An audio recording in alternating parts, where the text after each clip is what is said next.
પોરબંદરના ચોપાટીના દરિયા કિનારે 2 દિવસીય તરણ સ્પર્ધાનો આજે હતો બીજો દિવસ। રાષ્ટ્રીય તરણ સ્પર્ધામાં દેશભરમાંથી 1200થી વધુ તરવૈયાઓએ ભાગ લીધો છે। છેલ્લા 23 વર્ષથી શ્રીરામ સી સ્વિમિંગ ક્લબ આ તરણ સ્પર્ધાનું આયોજન કરી રહી છે। આ સ્પર્ધામાં તરવાની સાથે સાયકલિંગ અને દોડવાનું પણ હોય છે। સમુદ્ર તરણ સ્પર્ધામાં વયજૂથની કેટેગરી પ્રમાણે 6 વર્ષથી 60 વર્ષ અને તેનાથી વધુ વયના તરવૈયાઓએ ભાગ લીધો છે। આ વખતે શ્રીરામ સ્વિમિંગ ક્લબે 6 સભ્યોને લાઈફ ગાર્ડ તરીકે તૈનાત કર્યા છે। આ 6 સભ્યોએ નેશનલ ઇન્સ્ટિટ્યૂટ ઓફ વોટર સ્પોર્ટ્સની તાલીમ લીધેલી છે।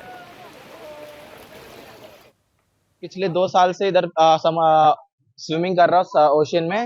और पिछली बार जब आया था मैं उधर, तब मेरा एक 11th पोजीशन था, एक 12th पोजीशन था। और इधर रहने की सुविधा है। और उधर जब समंदर में हम रहते हैं, हमें कोई दिक्कत होती है, रेस्क्यू टीम भी बहुत हेल्प करता है और रहने की सुविधाएं भी अच्छी है इधर। और मेरे पूरे 12 नेशनल मेडल्स है और मैं पिछले 10 साल से मैं स्विमिंग कर रहा हूँ। છેલ્લા 20 વર્ષથી સ્વિમિંગની પ્રેક્ટિસ કરું છું અને હાલ પોરબંદર ખાતે ટ્રાયથલોનમાં મારો ફર્સ્ટ નંબર આવ્યો છે। હું ગુજરાત પોલીસમાં સર્વિસ કરું છું અને હાલ હું સુરત જિલ્લાના બારડોલી ટાઉન પોલીસ સ્ટેશનમાં નોકરી કરું છું। ઘણો સરસ છે, હું દર વર્ષે આવું છું, લગભગ છેલ્લા 6 વર્ષથી આવું છું।